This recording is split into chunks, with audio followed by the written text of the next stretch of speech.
Inaprubahan na ng Sangguniang Panlalawigan ng First Subsidiary Annual Investment Program ng Pamahalaang Panlalawigan nagkakahalaga ng 649 milyong piso para sa iba't ibang gastusin, programa at proyekto ngayong taong 2024. Sa mahusay at maayos na danoy na ika-79 na regular na sesyon ng Sangguniang Panlalawigan sa panguna ni Temporary Presiding Officer Board Member Giancarlo Locat de Lima ay naipasa ang naturang plano para sa mga nakakailanganing pondo ng Pamahalaang Panlalawigan sa ilalim ng kasalukuyang Padilla Escucha Administration. Sa butong 7-6 sa ilalim ng suspended rules ay naaprubahan ng Sangguniang Panlalawigan ang naturang First Subsidiary Annual Investment Plan para sa taong kasalukuyan sa kabila ng pagtatangka ng mga opposition board members na ipagpaliban muna ang pagpasa ng naturang plano ng mga gastusin ng Pamahalaang Panlalawigan.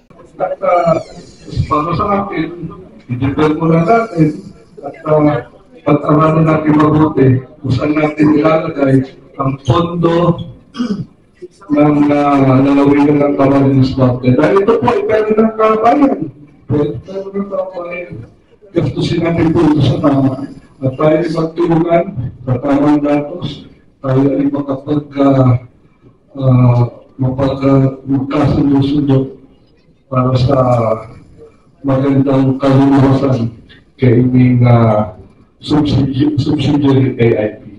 Kabilang sa mga bumuto pabor para sa nabanggit na programa ng gastusin ay sina Administration Board Member Paul Gatse, Stanley Alegre, Teresita Malubay, Bukal Willie Oco, PCL President Ray Kenneth Neri Oning, IPMR Ricky Noblisala at ang Temporary Presiding Officer na si Bukal de Lima. Ang pagpasa sa First Subsidiary ng AIP ay para ngayong taon ay isinagawa matapos ang maayos na pagpapaliwanag ni Ma'am Ellen Austria, ng Provincial Planning and Development Office na ipinatawag sa sesyon ng Sangguniang Panlalawigan. Dahil sa nakalusot ng sa Sangguniang Panlalawigan ng naturang programa ng mga paglalaang gastusin ng Pamahalaang Panlalawigan, inaasahan na mapapabilis na ang pagpapatupad sa mga programa at proyektong pangkaunlaran na nais na ilusat ng kasalukuyang administrasyon. Samantala, nakalusot na din sa Sangguniang Panlalawigan ng resolution na nag-i-endorso sa Regional Development Council para sa proyekto